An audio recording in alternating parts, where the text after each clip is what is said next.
A couple of new bits here. There's a scheme which Michael Colvin-Anderson is involved in, Bikes for Ukraine, which is based in Denmark. And if you give some money to them, they help send bikes which go to Ukraine to help out in the recovery. And I chose this rather interesting article from Cycling Weekly about how a Ukrainian cyclist escaped from Russian shelling by doing a 7-hour bike ride from his besieged home city, avoiding shell bursts. So it kind of puts our problems into a kind of perspective. Right, now, Ford UK. Now, last week, I pointed out they had this Park the Car initiative, which is, there's the, I mean, of course, they're all helmeted up, but it had lots of interesting links showing it's a good idea to not use your car for short journeys and to walk or cycle instead. And I made various comments last week saying that, you know, this isn't really going to make much of a difference, and it's kind of greenwashing and whatnot by Ford UK. Ford UK very much in evidence at the various mass cycling events in London last weekend before last. And so they're trying to kind of make themselves look nice and green. But unfortunately for them, this advert appeared last week. You don't drive it, you aim it. So that's one of the kind of advertising they were using. So everybody got justifiably angry on social media, saying this shows what a bunch of hypocrites Ford are, and so on and so on. And Adam Reynolds, who I don't know if he's here today, the cycling commissioner for West Midlands, got in touch with them directly, and they responded saying that they're going to remove this campaign and are working closely to ensure this is avoided in future. Couple of points. That it says, taken out of context, the language used on this particular advert can be misinterpreted. I don't actually quite understand what they mean by that. If you're saying aim it, it's pretty damn obvious what you're talking about. And they also talked about when they responded to Adam saying, we're sorry you were offended by this and so on. So a bit mealy-mouthed. But it does show that if you put pressure on them, they may respond. Okay, so published on 31st of May, 2022, Traffic Management Act 2004, statutory guidance for local authorities outside London on civil enforcement of bus lane and moving traffic contraventions. Right, so Mark Strong said he was going to read through that and say if there's anything special he wants to say about it. That's the one we've been going on and on about for ages and ages. And I think we are now in a position where you can get enforcement on things like school streets outside London. So that's a big document you have to wade your way through. And here again, 2 weeks ago, I mentioned that the final allocations were made for the Active Travel Fund, and we had a presentation from Mark Strong 2 weeks ago, and I'm just going to put the salient features up here again. The total amount is 200 million, 161 million for 134 local authority schemes over 46 councils. There is a 1.5, I think that's million split between 19 authorities for Mini Holland feasibility studies. 35 million pounds is going on National Cycle Network, and 8 million pounds to Cycling UK for an e-bike scheme or schemes. As I pointed out 2 weeks ago, the £2 billion available for the Active Travel Fund over 5 years is equal to £400 million a year. So at the moment, only around half the available amount has been awarded. So we hope that as Active Travel England gets staff on board and people become more enthusiastic throughout England, the average will bump up to 400 million as soon as possible. Also, on Mark's calculations, there were 77 eligible bodies, including combined authorities, but not including London. Only 1/3 of the bids are public, no information on 51 of them. 31 combined authorities and councils got nothing, including 2 that did get Mini Holland funding, and 5 councils didn't submit a bid, including West Sussex, as you know, which was ineligible because of what they'd done previously. Right, here's a graphic and some info from Mark, again on bus stop bypasses and people with disabilities. Evidence 10 years use here in Brighton shows they don't lead to significant conflict and also reduce risk of bus-related injuries, including falls, which are the biggest cause. And there's a graphic there on bus passenger injuries. Don't forget, this is now in our archive, and you'll be able to also, so if you want the links, do go to that. Here's a report from our friends in Wheels Wellbeing on who campaign for inclusive cycling, and they did a survey of 245 disabled cyclists, and you can see the results there. And do go to that link to see what they came up with. Here's the reading list, and then there are a number of new things to read. Interesting report in The Guardian about how car tires produce more particle pollution than exhausts. It's kind of quite contentious, this study, but do take a look at it.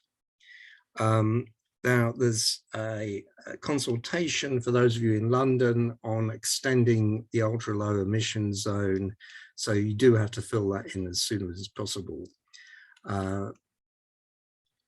This refers to the Traffic Management Act 2004 again. And there's a lovely video, Active Travel, the Art of the Possible. And that's done by Active Travel England, I think. Chris Broadman's in it, and it really is a very nice video. It's all sort of nice and positive and showing how low traffic neighborhoods and curbs separated or light segregated cycle lanes work. And you should take a look at it and probably use it for campaigning as well. Report on surveying the state of pavements, and interesting Twitter thread here from Giulio Mattioli, who you should follow, one of the key academics, saying that, did you know that in virtually all EU countries the number of cars per capita in 2018 was higher, often much higher than in 2010. So take a look at that thread for the data. And article in Local Transport Today, Transport Extra, on third-party reporting of illegal pavement parking. So you know about third-party reporting for close passing of cyclists. Do take a look at that on reporting illegal pavement parking. And there's some more reading which I've shown you before, just skip over that. Okay, this is a survey of the UK. This is from Essex in Colchester. And it's really, you know, again, another set of barriers, discriminate against disabled people in adapted bikes, trikes, cargo bikes, etc., etc. Probably can't even get a wheelchair through there. So that's bad. That needs to get sorted. Now, a success story. You know that home cycle parking is a key issue for a lot of us. And we talked about how one couple appealed against the refusal of planning permission to install a bike store. And they were successful in doing that after they got some pro bono support from this firm of solicitors.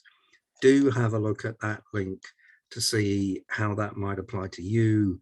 If you are putting in a bike store, you get aggravation from the local authority and how you can appeal against it.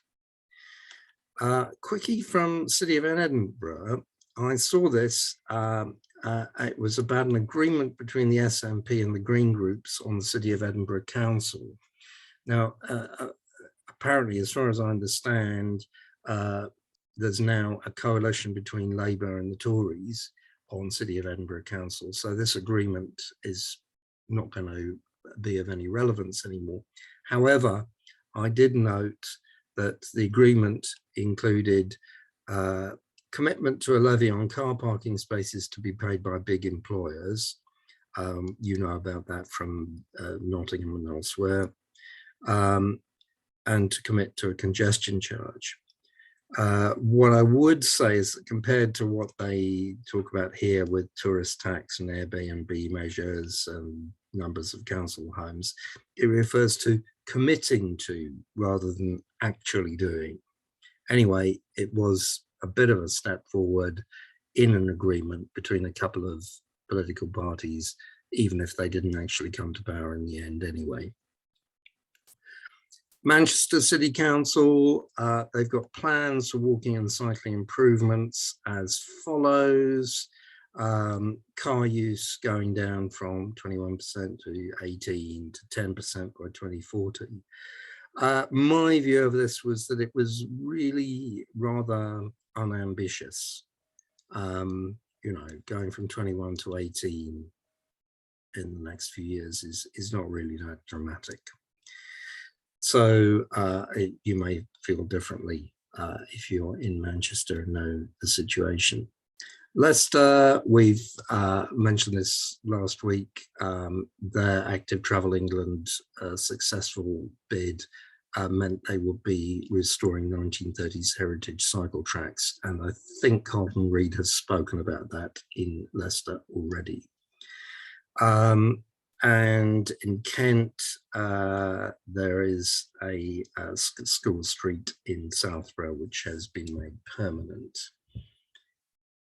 Now in London, I did mention this 2 weeks ago about how the settlement letter for Transport for London had been sent in March, and I don't know whether there's been any change with regard to London since the announcement of the Active Travel England funding, which I referred to first of all 2 weeks ago. If anybody wants to say anything about that, do say at the end of the presentation. This is a new thing from David Harrison, who's presented here. Let's Walk. There's a central London footways map of quiet and enjoyable walking routes. Free copies of the new walking map available at Network Rail's London mainline stations, and you can download it there.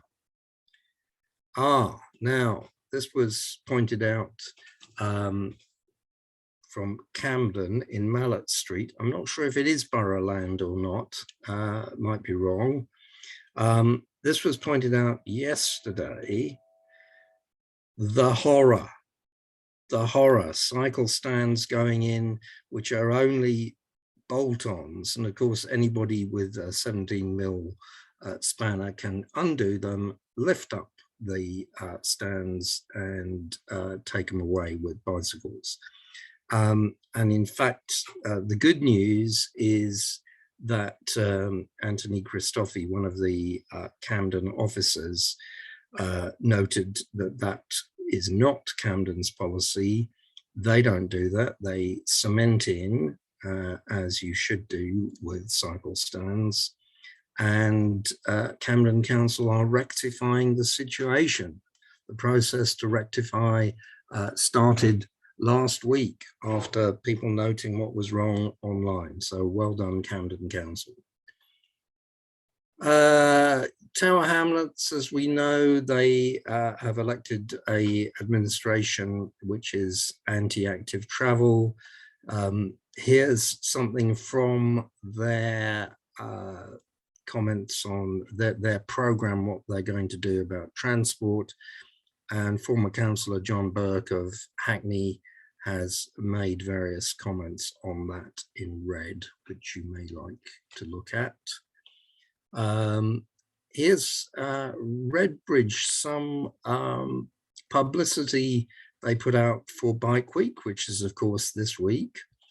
And they said, it's Bike Week 2022, cycling to work on our new and improved cycle lanes. Also parks and green spaces to go to. Yeah, so much for road space reallocation. And they've illustrated this with what appears to be a sort of paint-only cycle lane, which we don't think is good enough, with a car parked in it, which is why paint is not good enough. And this is with people driving and cycling on the right-hand side of the road, which would suggest it's not in England, let alone specifically in Redbridge. So I think this sort of rather sloppy work from the comms team in Redbridge was pointed out to them, and they pulled this tweet. It does show the kind of sloppiness which is going on in councils, even good ones, although I don't think Redbridge has got a particularly good record, one has to say. Yeah, now, this is something of interest to us oldies. Okay, now Dot, who, as you know, are involved in various share hire schemes, whether e-scooters or e-bikes, they're going to do a stunt which involves someone riding one of their bicycles, which has got a frame attached to it, and as they say, shows how much space could be freed up for more bikes in the city if you are using bikes instead of cars. It shows the relative amount of space. Now, I remember something like this being done in the 1970s, where in addition, little smoke canisters were placed at the back of this car frame to show that cars pollute, etc., etc. So it's an old idea which is being resuscitated and is being done somewhere in West London, apparently. That's interesting, nice bit of work from them to make an important point. And final slide is an emissions graphic I picked up, which I'll let you look at your leisure, which is sort of shows how there are various kinds of emissions from motor vehicles. So that's it. Any questions or comments from anybody?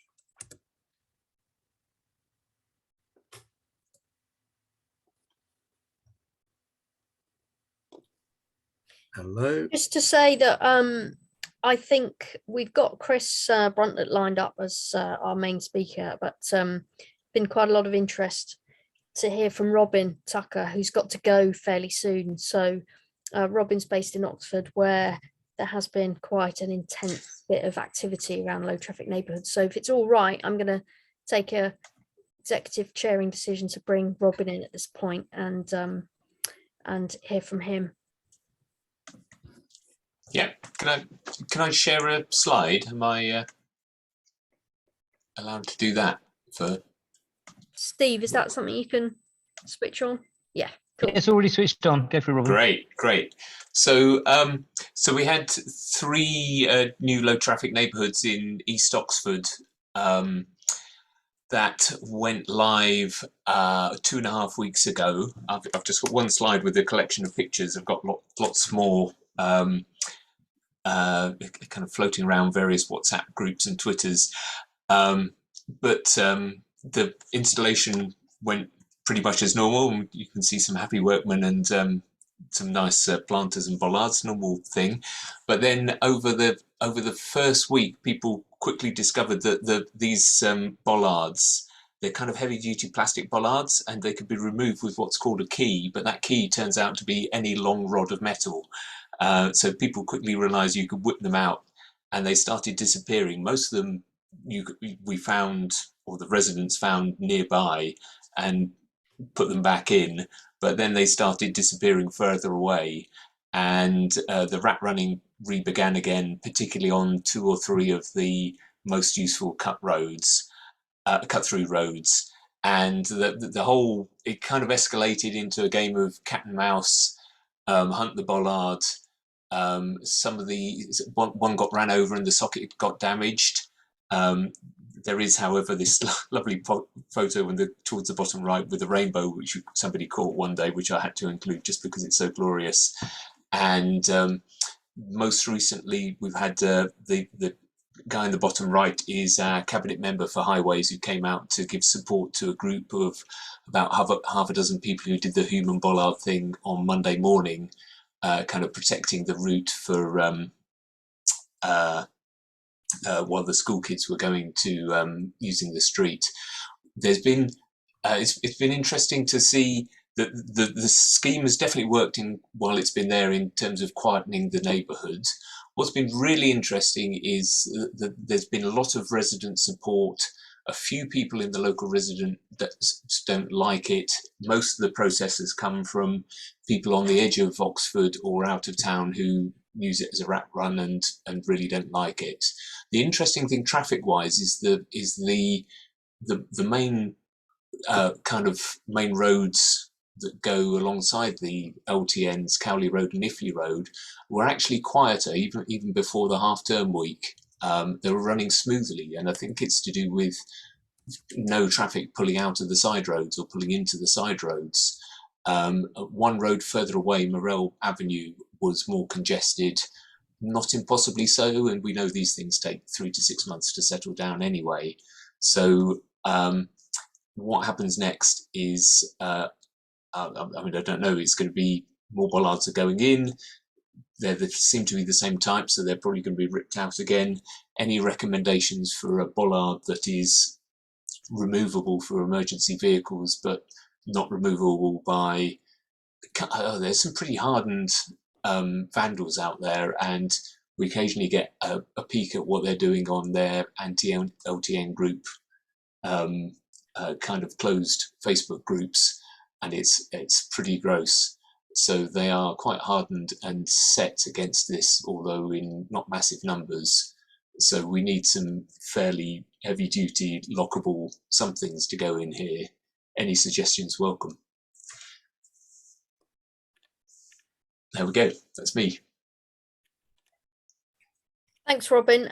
So I think that was a fairly clear ask. If anyone has a supplier dealing with bollards that can't be unlocked with DIY implements, let Robin know. And yeah, Robin's gonna be one of our speakers in a few weeks, so no doubt we'll hear a bit more how that's going. Right, before we go to Chris, is there any other short news addendums that anyone would like to offer?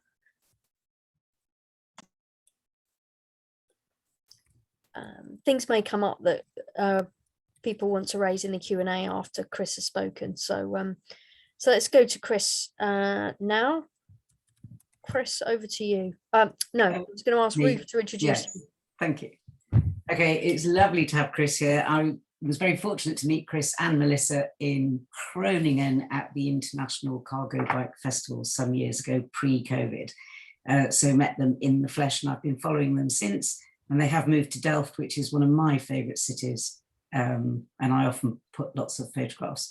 So Chris is Marketing and Communication Manager at the Dutch Cycling Embassy, which I'm sure many of you follow, a public-private partnership that represents the best knowledge, experience and experts from the Netherlands. As a long-time campaigner in Vancouver, he fell in love with Dutch bike culture in 2016, inspiring him to co-author the book, Building the Cycling City, the Dutch Blueprint for Urban Vitality. Chris and Melissa use their knowledge and passion to share practical lessons for global cities wishing to follow their footsteps and becoming better places to live, work, and of course, cycle. And we get lovely photos from you both. So welcome, Chris, and thank you for coming. Thanks, Ruth. It's really a pleasure to be with you all this afternoon.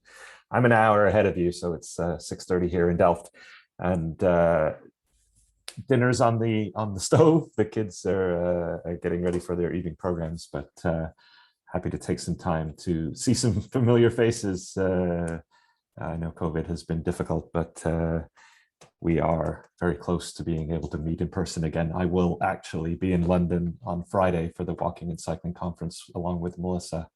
So if anybody is there, it'd be nice to chat in person.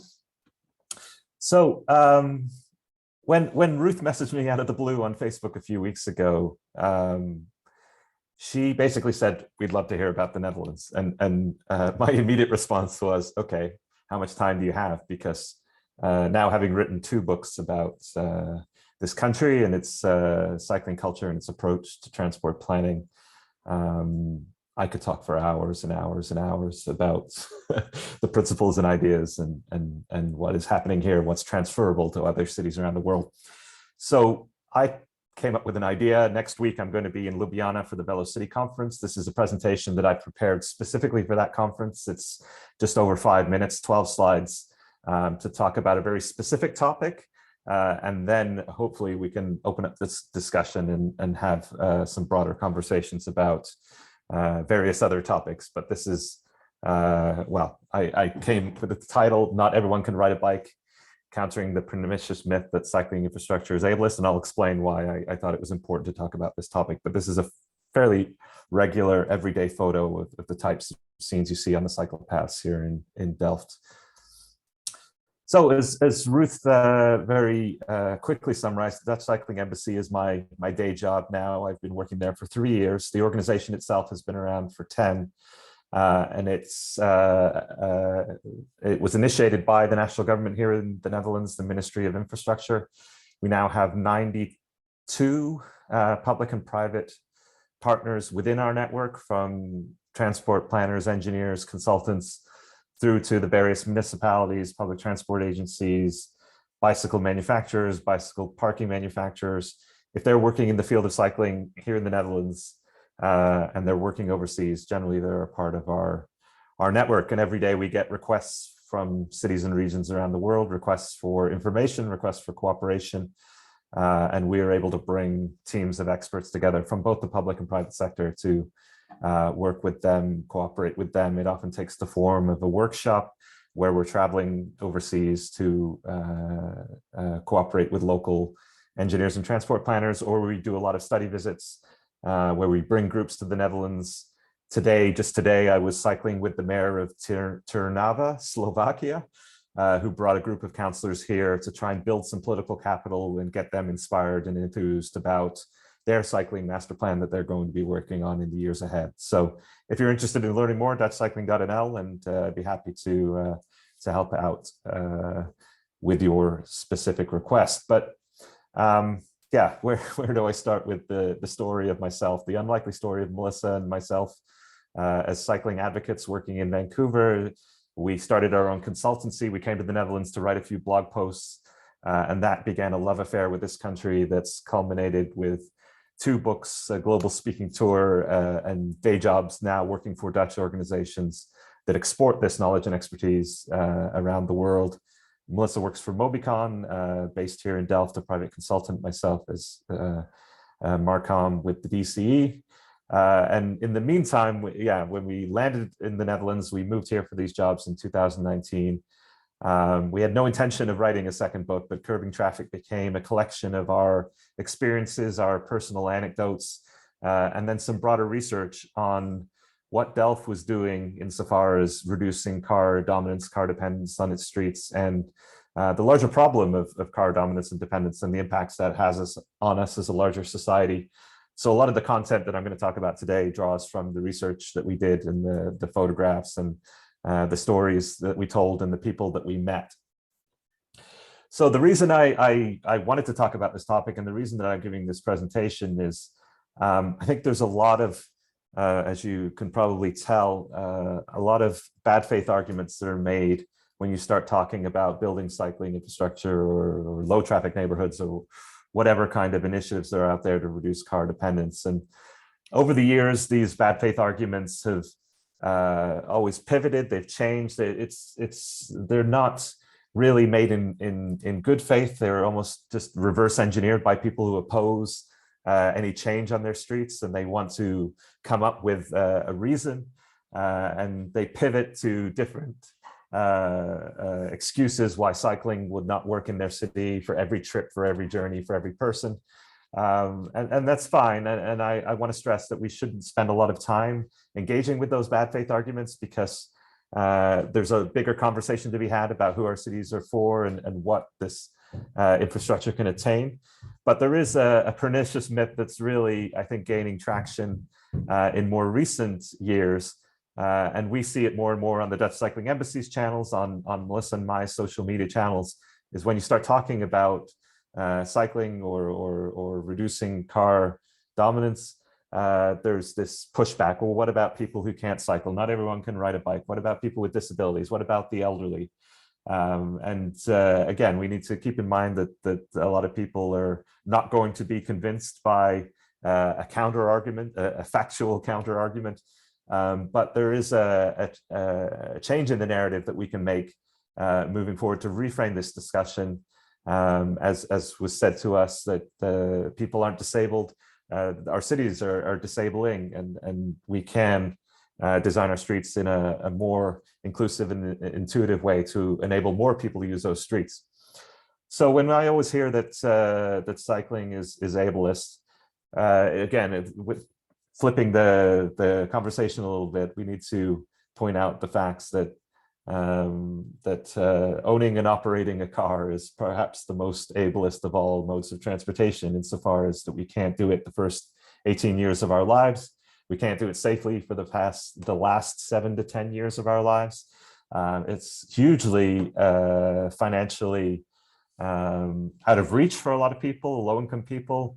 The average cost of car ownership here in the Netherlands per year is approaching 10,000 euros. It's probably going to surpass that with the spike in gasoline prices.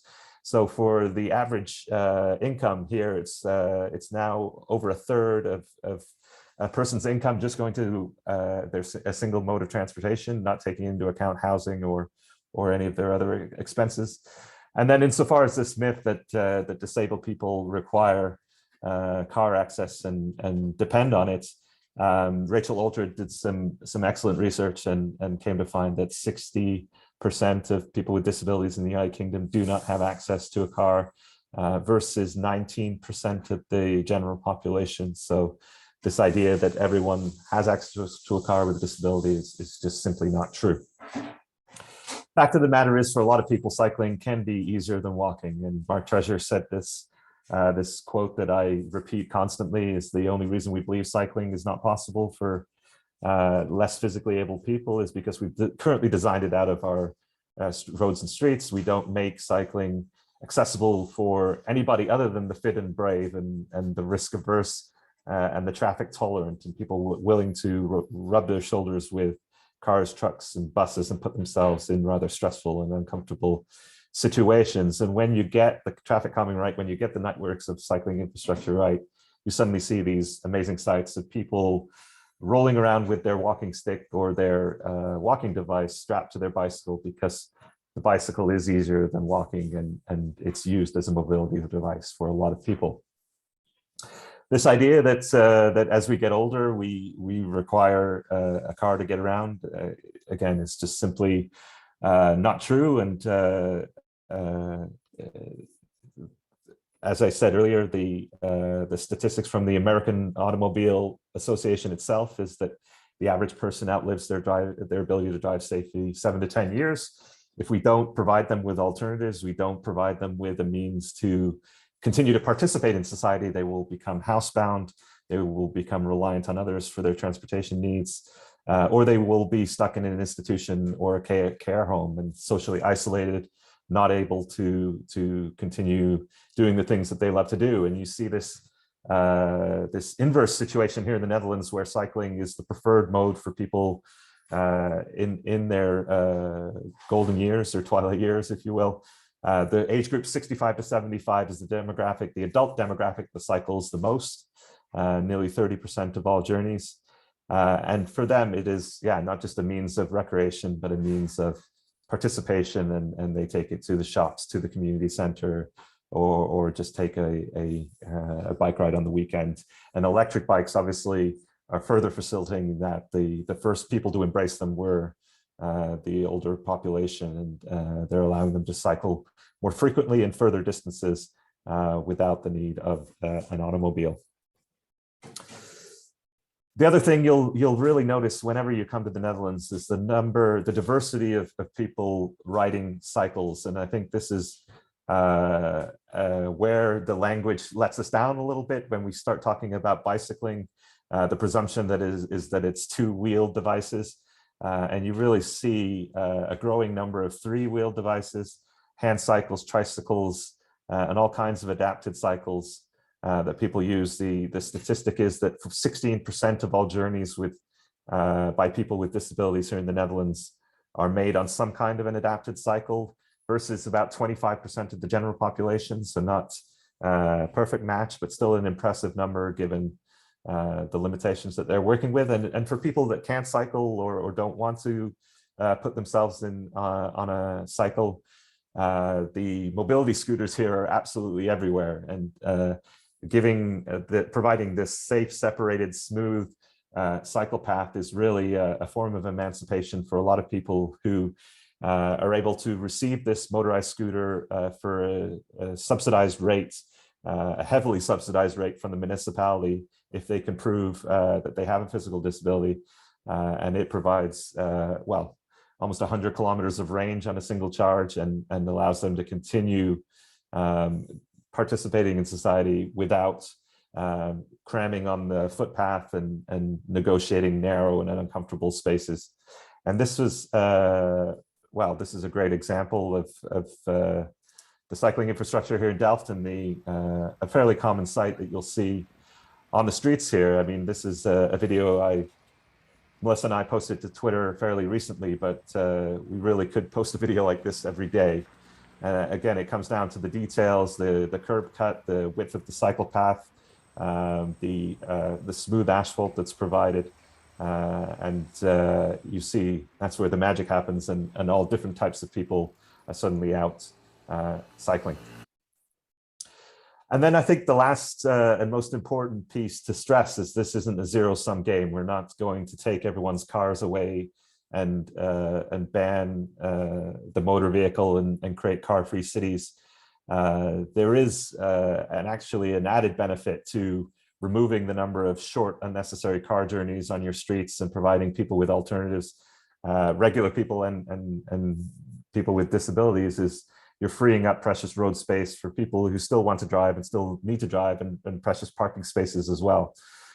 So this idea that we want to create this zero-sum situation where it's a bicycle city or a car city is simply not the case. The Netherlands proves this, as it is one of the countries in the world with the lowest levels of traffic congestion. And if you want to drive, you've got pretty satisfying conditions to do so. So I think, this is about reframing the conversation. This is about taking back this idea that cycling infrastructure is ableist, and actually talking to people with disabilities, giving them a platform, giving them a voice, giving them the opportunity to share their stories. And this is the story that we share in the chapter of Curbing Traffic that talks about this issue. Is our new friend Maya, who we were introduced to a couple of years ago, and she has multiple sclerosis. She's originally from Tel Aviv and moved to Delft a number of years ago, and had her driver's license taken away from her. But the subsidized motorized wheelchair that she's provided by the municipality, the inclusive and intuitive infrastructure, means that she can continue to go to school herself. She's studying to be a nutritionist at The Hague University. So she makes the commute on her motorized wheelchair to and from The Hague from Delft each day. It's a 30-kilometer round trip. She takes her children to school in the morning. She's able to do her own groceries. She's able to continue being her own autonomous person. And she's been asked by family to move back to Tel Aviv, especially when COVID hit. And her answer was quite blunt, that she wouldn't do that because she knows she'd be giving up her freedom and independence, and would be forced again to share the footpath with the clutter and the posts and the signs and an increasing number of electric car charging cables. So that is my very brief overview of what's happening here, and I hope it inspires you to reframe this conversation and talk about things in a different way, and hopefully engage with the people in your community that would benefit from these measures, and not let the bad faith arguments that being made by people who are resistant to change dictate what you can and can't do on your streets. Thank you. Thank you so much, Chris. And we will move into the Q&A part now, and so much to talk about there. So I think if people will start initially with perhaps questions specifically related to some of the things that you've raised, but I'm sure we might broaden out into the general, why is the Netherlands so brilliant, or indeed other countries that you've experienced. So while people are just getting their questions front of mind, and put your hands up in the chat if put your hands up in the thing if you want to ask one. I'll just kick us off, Chris, with I was really struck by the figures around older people and the high share of people buying e-bikes and just generally that the number of older people taking the trip, using bikes. And I just wonder if there's a kind of correlation here in terms of political will. A lot of what campaigners feel we're doing here is trying to build political will. And one of the reasons why we ended up with perhaps some of the votes that we've had recently in this country and is because we've got an older demographic.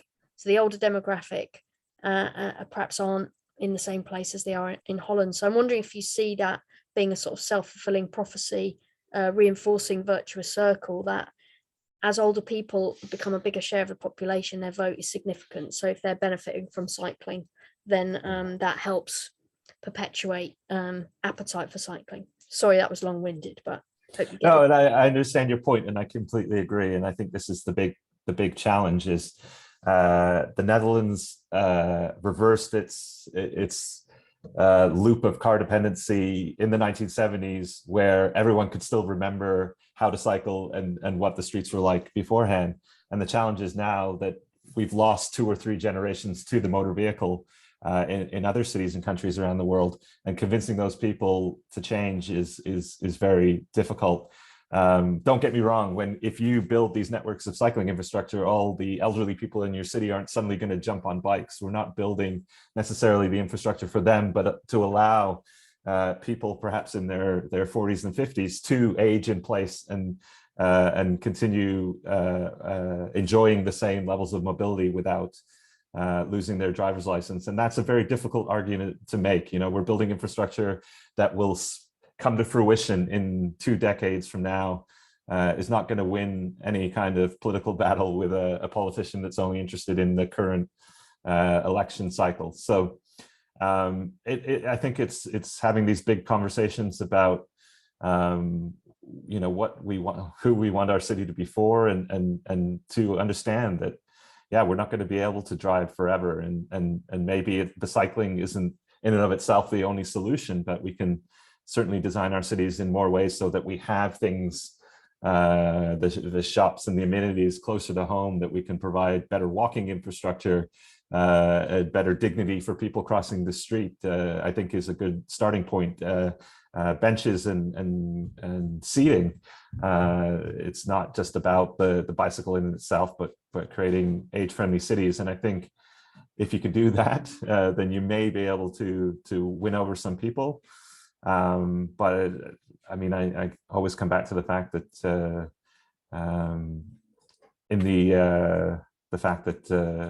in these boroughs and municipalities that have implemented the LTNs, the politicians tend to do quite well in the ballot box, and that those vocal minority that are opposing are exactly that, and aren't exactly representative in terms of a significant percentage of the population.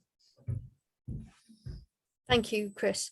So yeah, we'll go to the people with their hands up in the chat. So Beth, far away. Hello, thanks, Chris. I wondered what your perspective was about something. So on my Twitter feed the other day, we were talking about bus stop bypasses, as was mentioned earlier. And one of the things that kept coming up was visually impaired people and how not just bus stop bypasses, but somebody actually mentioned that the Netherlands in particular is a horrendous place to be a pedestrian. And particularly a visually impaired pedestrian. And I just wondered what your take on that was. I'm visiting the Netherlands for the first time next month, so I will be able to get a sense myself. But yeah, I'd be interested in your view. Yeah, I think I know the Twitter account that you're referring to, and the video of the cyclist blowing through the bus stop and not stopping for the people that are getting on and off the bus. It's very easy to take these videos out of context. And I think that in that case in particular, somebody did some digging and found that the traffic lights along that street are actually optimized for a 25 mile per hour speed. So it incentivizes the cyclists going and continuing, because if they stop or slow down, they're going to hit every single traffic light along that particular street. Yeah. That's not to say that the design itself was perfect, and there's obviously when you create these floating bus stop environments, you're removing the conflict between the cyclists and the bus itself. Which is a significant conflict if that cyclist goes under the bus, but you are inevitably creating micro conflicts between pedestrians and cyclists. And here it's a matter of building in social trust and cooperation into the culture, into the design, into to allow people to make eye contact, to not always be racing to their destination, and so that it comes down to the timing of the traffic lights and just the pace of the cycling culture itself. But I think this larger issue of people with visual impairments, I obviously can't speak from experience myself, but we do see many people walking around Delft with a cane, and they are provided with tactile cues on the pavement, visual cues on the pavement. Every street redesign that's done here, or street improvement, is done in cooperation with the visual impaired community. They have their own advocacy organizations that are speaking to the engineers and the street designers. And I'll give one last plug. Melissa, my lovely wife, recently did a MobiCon session, an hour-long walkthrough of the city of Delft with somebody from this visual impaired organization. And it's not all positive. You know, there are certainly areas for improvement, but he provides really insightful analysis of these spaces. Segregation is ideal in a lot of these situations. It's when you start introducing these shared space environments, these mixed traffic environments where there's ambiguity, that you have to rely on goodwill and social trust and cooperation, that things can break down if you don't get that balance right. Yeah, so it's not perfect here by any stretch of the imagination, but I think the negativity and the opposition is exaggerated and manufactured in a lot of ways. It is they finger pick or cherry pick news articles from the Netherlands on this topic about maybe a blind person that was hit by a bicycle. Of course, that happens, but at the end of the day, it's obviously one thing I can say from experience is it's an absolute pleasure to walk in this country, and the statistics bear out that it's statistically very safe to walk here. It's actually quite comfortable. There's just a new level of stress that people aren't used to, especially newcomers, because there are a lot of bicycles buzzing around. But that doesn't mean that they're going to necessarily hit you. Everyone's aware of everybody else, but it does take some getting used to, especially if you're only here for a short period of time, especially if you're only visiting the center of Amsterdam and don't get to see other parts of the country. Yeah. So hopefully that, answers your question. That's great. Yeah, and I'm really looking forward to coming next month. And I am going to Amsterdam, but I'm going to some other places as well. I'm hoping to get up to Delft as well for a day. So yeah, can't wait. But if you look up, yeah, the Mobicon Academy, it's on Mobicon's YouTube channel. There's a session on there. Melissa? She's working away across from me. What's the gentleman's name that you speak to? Chris. Yeah, okay. Anyways, if you check out the Mobicon YouTube channel, Okay. I can see if I can find the link later and drop it in the chat. Cool, thank you. Thanks for great question, Beth. So we'll go to Ruth now, and we've got questions coming in. So got 5 people waiting after that, Chris. Thanks, Chris. I have seen that Mobicon thing, and it is very good.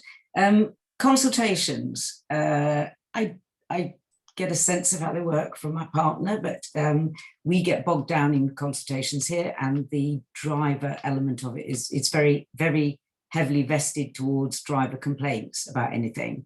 And I just wondered, how on earth is it managed? Because, you know, I've been in Rotterdam since the cool single, 2 lanes of traffic where motor traffic have been removed for bi-directional cycling, which is massive. So could you briefly touch on consultations and possibly CPOs, compulsory purchase orders, for all those wonderful bits of fields that we see that are taken away in the countryside so that there are cycle lanes? That's a big question, I'm afraid. I could definitely do the former. I don't know too much about the latter, to be perfectly honest. There's no doubt that, and it's not just in the UK, the engagement process is completely broken, to put it very mildly.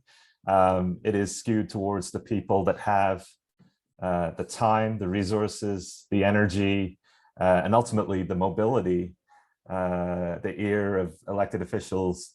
And in a lot of places, they're seen as being representative of the larger community. They're seen as, well, yeah, as creating controversy where there isn't.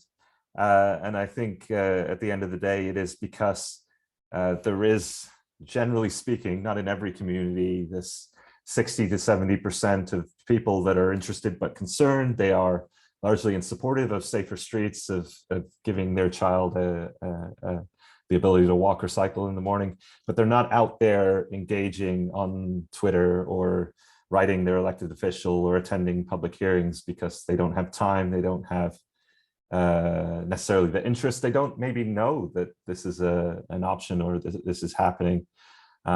So it's about, yeah, engaging with those people in their community, in the places where they live, work, and play. And I think that's largely what's done here insofar as surveying households, speaking to people about the trips that they make throughout a day, the trips that they maybe don't make throughout a day, but would, and trying to quantify those journeys, and then designing infrastructure that caters to those trips. So it's not, again, it's not perfect here, but I think there's a very broad table when it comes to having these discussions. It really astounded us when we first moved to Delft, a city of 100,000 people. There's 39 seats on council, which was, we came from Vancouver where there were 10. And the diversity of political parties from the left and from the right, there's groups dedicated solely to the students, to the seniors, to the Green Party, and a lot of these organizations only have 3, 4, or 5 seats, so they're forced to build consensus with each other, to cooperate with each other, to work with one another, to come up with mutually beneficial schemes and improvements to the city, and that means that everybody has a voice at the table, and we're not just listening to the loud and noisy and angry as a result. So I think, yeah, I could keep going on that, but even when you look back in the very tumultuous early stages of the Netherlands in the 1970s, when they first started building cycling infrastructure, there was huge pushback. There were death threats uttered at politicians. There were riots on the streets. There were business owners that paid construction workers to dig up cycle tracks in the middle of the night. And to their credit, largely the politicians stuck to their guns and saw a lot of these improvements through, because they knew they had this silent majority. They knew they'd been voted in for for a reason, and they knew that this was the right thing to do. And I think it's largely because it became about more than just the bicycle or the bicycle infrastructure. It became about giving children a place to play outside their front door, and preserving the historic city centers which were being demolished for the car, and creating more economically prosperous and attractive places. I mean, there's a very broad tent when it comes to those types of conversations versus just catering to quote unquote cyclists. And CPOs, yeah, you've absolutely stumped me. I couldn't tell you a thing about them. So maybe I can do some digging within the Dutch Cycling Embassy network and find an expert, because we do have some that do work solely on rural and recreational cycling infrastructure, and they may be able to help you out with an answer to that. Thank you, Chris. I'm going to ask Ali to go next, because it's nice to hear from people that we don't always hear from. So, Ali, it's not super important. Someone else can go. No, you go now. Okay. This might be a silly question, but you were talking about like this. Sorry, my voice is going. The social elements of like people sharing space and things. Obviously, you might not have like the most insight as someone from Vancouver who has then moved. And I don't know if you've ever lived in the UK, but do you think there's anything like fundamentally different about people in the Netherlands, and whether that affects, because obviously like infra is super important and all that, but whether people and their attitudes are different and whether that makes things easier? Yeah, that's a fantastic question, and one that we actually spend an entire chapter of the book trying to answer, because this idea of a more trusting society, a more trusting city, it's not to say that the street culture, the road culture, the infrastructure is the sole reason why the Netherlands is a more trusting and cooperative place, but I think it certainly has something to do with it. And maybe it's this chicken and egg situation where you can't justify building the infrastructure because you don't have that degree of cooperation, but you can't create that degree of cooperation without building the infrastructure itself. So yeah, when you're spending the vast majority of your time in a car wrapped in steel and glass, everyone else around you is an opponent, is an obstacle, is stopping you from getting from A to B. And there's no doubt that when you're sat on an upright bicycle in particular, making eye contact and having to navigate and negotiate with the people around you, thousands and thousands of those types of social interactions build something in the society and in the culture here, I think, to the fact that they are very trusting and cooperative now. It's not to say that we can't design those features into our system, but we have to recognize the reality of what we're working with. And it's interesting to think, we pull out these stats in the book. The degree of social trust in the UK is historically low. I think it's around 20%, and it's 3 times that here in the Netherlands. It's almost 70%. But it's interesting to think, yeah, how we move around our city by foot, by bicycle, by public transport, how it allows us to engage with people outside of our socioeconomic bubble, people that we wouldn't otherwise cross paths with, we're suddenly exposed to on the street. And inversely, when you're spending your day going from the house, car, office bubble, how closed off you become, and how unwilling to share, to cooperate, to trust, and the proverbial other, whether it's immigrants or poor people or whatever, becomes not a reality, but something, an abstract idea in your head. And obviously social media is only just reinforcing these tribes, but we can perhaps strive for a society that does cooperate with each other on the streets by doing so. And yeah, I mean, yeah, I could keep going, but the other, I think, interesting point that we make in that chapter of the book is the lack of traffic lights in this country. It's quite astounding. unless it's two distributor roads that meet with 50-kilometer-hour speed limit, then the traffic lights are generally removed, and the traffic is just left to figure out navigate its own way. And for the most part, it works. And even on those 50-kilometer-an-hour roads now, they're introducing roundabouts and removing the traffic lights. And it does force users to cooperate with each other, rather than having a computer algorithm decide when we're going to go and when we're going to yield, and it completely removes that human element from the way we move through traffic. So that's fascinating. Chris, traffic lights, absence of. Right, at this point, I'm going to ask Dave and Mark and Roxanne to just sort of share their questions, 1, 2, 3. I'll make a note of them just in case you don't, and then you can come back on all 3, just so we make sure we've got time for them all. So if we just let those 3 ask their questions, Chris, and then I'll ask you to take them. So Dave, you go first. Okay, first of all, I'll catch up on the point that just came through, Chris, is that in most Dutch cycle paths, there are no absolutely square-on crossroads. They merge and demerge. And at 20 mile an hour and 12 mile an hour on a bike, you can literally merge into other moving flows if you approach them at a shallow angle. And I think that's why you don't need so many traffic lights if you design your paths and roads to actually merge. My point was going to be on cycle parking. Can I share a screen, Claire, quickly? Yeah, you should be able to. Okay, I'll try it from this one. Bike parking, Netherlands. This is a very, this is a very common way of cycle parking in Netherlands. And it's a high density. And when it is from both sides, if I can get it to work, blow me, if it's not going to work for me, but I can see the picture, Dave, so that's probably enough. Yeah, double-sided, it works, and you can park 24 bikes on practically a car parking space. It was the preferred system for Utrecht when they had a competition to decide what sort of civic parking. And when we did the cycle parking project in Cambridge, it was also the preferred system was to use the Dutch tulip. For high density, the bikes are held in place and well located. So I don't know why we're not introducing this in the UK. Nobody seems to want to use it. And yet it is a very efficient way of parking bikes.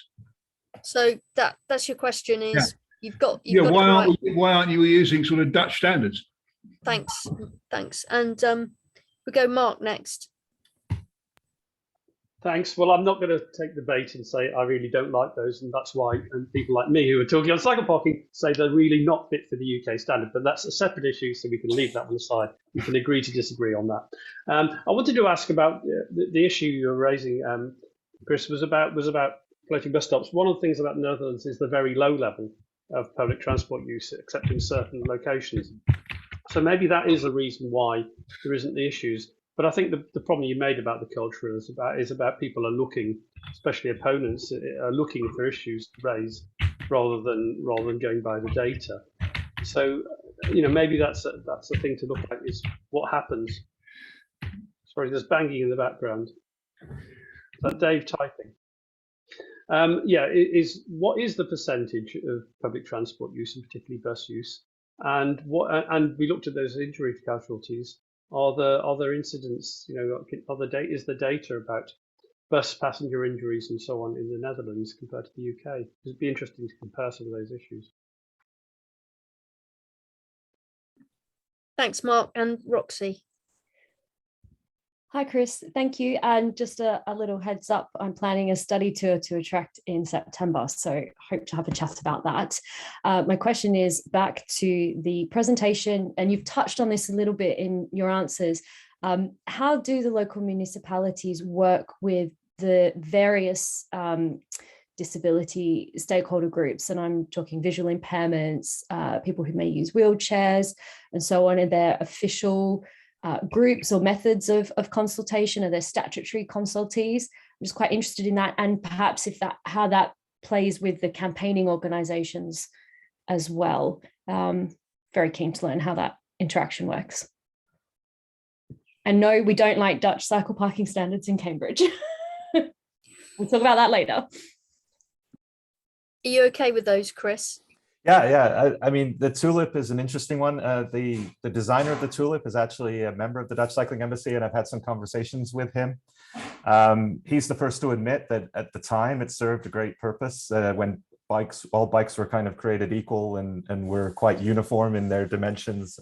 But with the diversity of bicycles that we're seeing now, he's actually done a Tulip 2.0, a new design, which actually holds the bicycle by the axle and then provides a loose way to lock the bike. And I will find the website right now so that you can take a closer look. But I think the bottom line is that there's the diversity of cycles makes any kind of standard bike parking really difficult, and it's something that the train stations in particular here are struggling with. There's bicycles with crates, bicycles with child seats, bicycles with batteries, e-bikes, cargo bikes, folding bikes, and you can't provide this one size fits all solution. And the tulips themselves aren't the most practical for every type of bike. Having said that, we have one right outside our office and I use it every day, no problem. Especially with the Ove Fiets, the shared bicycles from the train stations, they work just fine.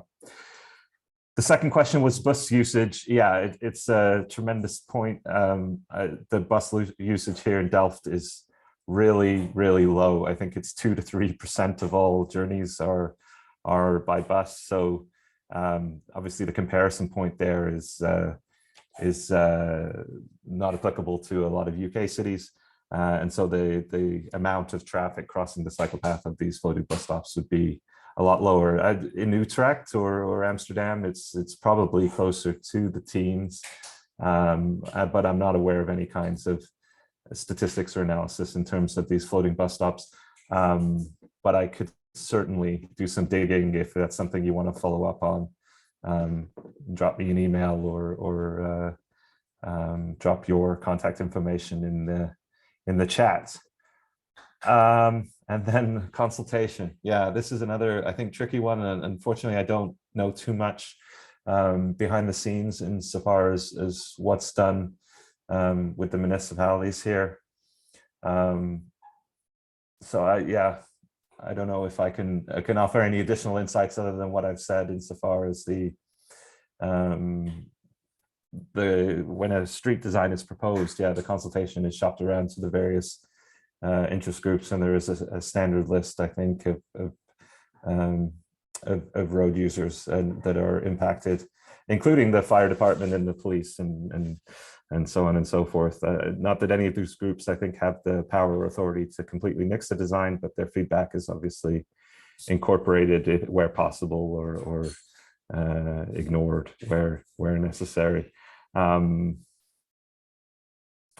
Sorry, I can't give you any additional information there. But if you are coming to Utrecht in September, let's talk, and we can even bring somebody from the gemeente, from the municipality, to the table so that they could answer your questions directly and give you a bit more insight about what they do, because Utrecht, more than any other city in the Netherlands, is last I spoke to an engineer there, he was working on 20-something street redesign projects. They're building upon their greatness and continually striving for better, and it's really an inspiring city to visit and to work in. Thank you, Chris. So we've probably got time for 1 or 2 more questions if people have got them. And while anyone is thinking of those, I've got one for you, Chris, which is, I don't know if this is a ridiculous question because it's so big, but a lot of the discussion in the UK is about, well, why aren't we, the Netherlands do it, Paris is doing it, Belgium's doing it, why aren't we doing it here? And I just wondered, rather than explaining why it's a good idea, because I think you've done a brilliant job of that, have you done any thinking about why it isn't happening? Like, what are the main reasons? And I'm sure you could write this as a book, and you probably have. Apologies, I haven't read it. But yeah, what is your main observations on why countries like the UK have been so slow to take this up, as opposed to countries that have built this into their culture in a way that the Netherlands have? Do you have, here are my main 3 reasons? Yeah, I mean, the first I would, and we spend a lot of time talking about the engagement process and how it's broken. I think largely that's a significant barrier, because even if you do have politicians that are willing to put their neck out on this topic, they may quickly back down or water down their proposals as soon as they feel the heat. But the lack of champions, I think, is another challenge. The lack of political champions and the lack of cultural champions. You do need somebody, a mayor or a city councillor, that is going to take a lead on this. And the key word is leadership, because as we've said, the controversy is inevitable. It happened in Vancouver when I lived there. The business community will almost always revolt and make predictions of Carmageddon, and the real progress is made by the politicians that are willing to lean into that controversy. Anne Hidalgo herself, was taken to court repeated times and stuck to her guns and was hardly reelected a second time. But it's really, I think, finding champions and then supporting them, making them understand that this controversy is not universal, the criticism is not representative, and give them the tools that they need to push through the controversy and get to the other side, because the other side is definitely worth it. Yeah, and I'm not sure if mentioning the Netherlands constantly is helpful.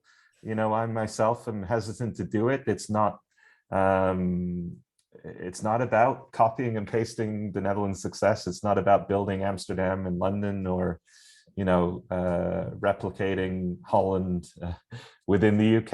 It's just learning from this country, and well, the famous Dutch saying is that it's better to steal well than invent badly.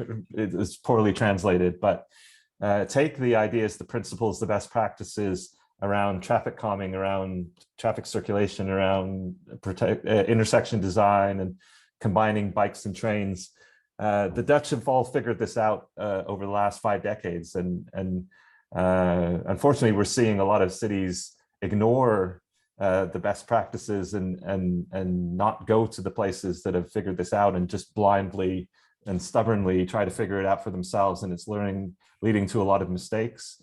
It's leading to a lot of poor infrastructure that's disconnected or is not being used. And ultimately, that's doing more harm than good, because you only get this opportunity once to get this stuff on the ground. And if you don't get it right the first time, then it may be years, decades before you can do it again. Thank you. Tim Phoebe had his hand up, so we'll go to him next. Hi, Chris. Thanks for a really useful presentation. My question is about potholes. They don't seem to have them in Holland. Can you explain why? Because we're plagued with them in this country, even in York. Yeah, I'm continually amazed by the dedication, the perfection when it comes to the streets in this country. There's just this a lot of money that goes into the design and maintenance and upkeep of the streets and redesign of the streets. If there's a problem, it will be addressed fairly quickly. And I'm not sure if it's to do with the levels of taxation here, that the amount of money that goes into municipal coffers that's spent on the streets.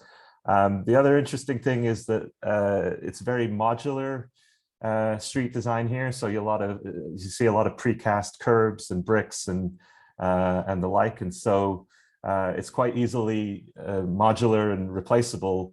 And if there is a patch that needs replacing, or maintenance, or pipes that need digging, it's quite easy to remove the pieces that need removing and do the work, and then replace it with the same pieces or with new pieces. So it's almost, we likened it to a giant Lego set in a lot of ways, the way that they design the streets, rather than pouring asphalt everywhere, which obviously has its problems with the weather and with maintenance, and once you well, it really locks your street into a design rather than giving you the flexibility to try things out and be more flexible. So maybe not a great answer, but yeah, I think there's just an understanding that for people to use the streets, especially on a bicycle, they're quite susceptible to vibrations, to safety concerns when it comes to these types of potholes.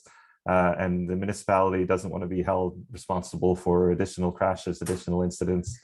And it also leads to a great kind of de-icing and snow plowing regime as well, because the people who ride bicycles pay taxes as well, and deserve to be kept safe and comfortable, and need to get from A to B as well. Thank you. So can't see. Oh, I've got a question from Scott in the chat. Scott, over to you. Hello, thank you.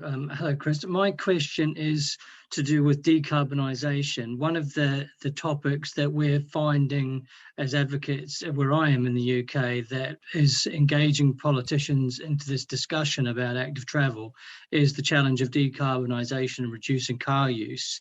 Now, I'm interested in, because so what's happening is that we're starting to see towns and cities in the UK starting to announce targets for reduction in miles driven. And I've heard, so I'm hoping you can clarify, that actually driving levels are still very high in the Netherlands, and that transport emissions are still an issue from driving in the Netherlands. I'm curious to know what the Dutch are doing about actually reducing the number of car miles driven, whether there are programs in place and targets. How are they addressing that topic?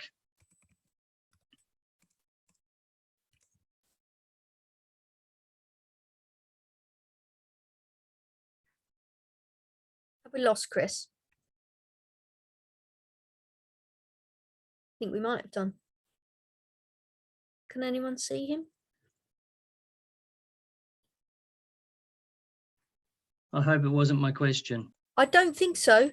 We'll just see if he tries to rejoin. His tea's probably ready. Melissa gave him the hurry up. Summarize your question again, Scott, and we'll see if anyone wants to have a speculative answer. Yeah, sure. I'm just, you know, I know that some places in the UK are starting to announce traffic reduction targets to reduce driving levels to help, and that's being part of the reason why some of the arguments for changing street layouts are being made. I've heard that driving levels are still very high in the Netherlands, even with their amazing network, and that as a result, emissions may well be high. I was just curious to know whether Chris could explain what the Dutch are doing to reduce driving for the climate emergency. Does anyone in the call want to have a go at that? Anyone got an opinion about that? My view, if I can say, is that actually, if you look at Steve Melia's book about transport and hot air, he points out that actually the Dutch are quite, you know, not good, but about the same as everybody else on interurban journeys by car. So they're good on not having car usage in the cities and towns, but when it comes to interurban, they're as bad as everybody else. Thanks, Bob. I'll just. I don't know what the official policy is. I've just put the official policy in the chat. I'll pause you both there because we've got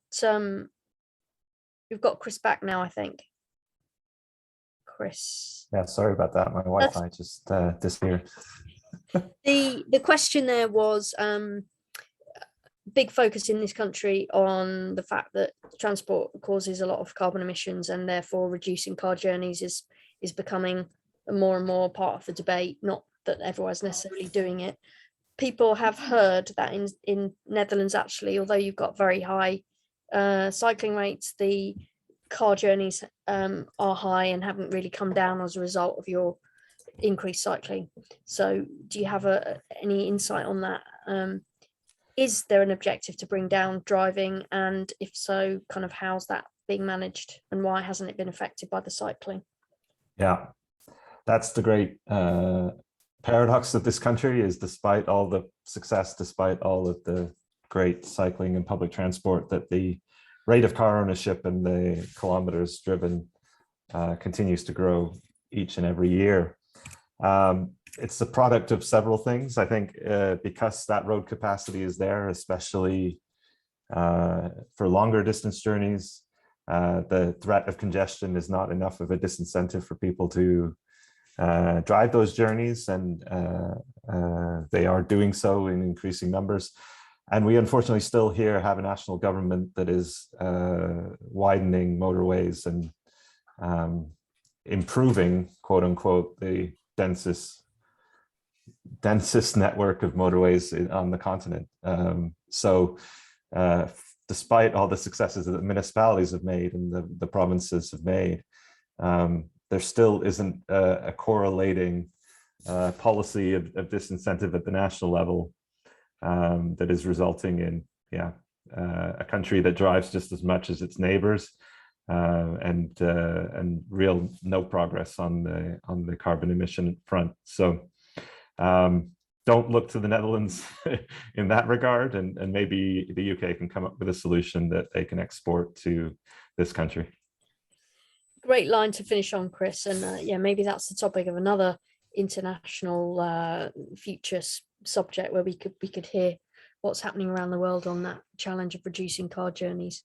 So thanks for the brilliant session. Thanks for all the questions. Thanks, Chris, for making the time. Your tea will definitely be ready now. And finally, I'll just flag up that next week we've got another great speaker in Rachel Aldred from the Active Travel Academy. And but before we go, the last thing to do is just hand back to Ruth for the final word this week. Thank you very much. That was awesome. Thanks, Chris. Thank you for coming along. Happy birthday for Sunday, I think it is, or the weekend anyway. Hopefully we're having Claire Rogers as well for next Tuesday. I have asked her and she might be available, who was very good on LTNs in Enfield, some people might know. I just think it was incredible. There was a lot in chat about bike parking, and I think we're never ever going to agree, but you know, the Dutch don't have quick release wheels like we do. They don't have that kind of the kind of bikes that the English seem to want to ride just to go to the shops. They don't seem to have that. It's like a crate from their mother. So that's all I would say. And I'm looking to go back to Holland the first week in July, and I can re-enjoy it again. And thank you all for coming, and see you all next week. Safe cycling.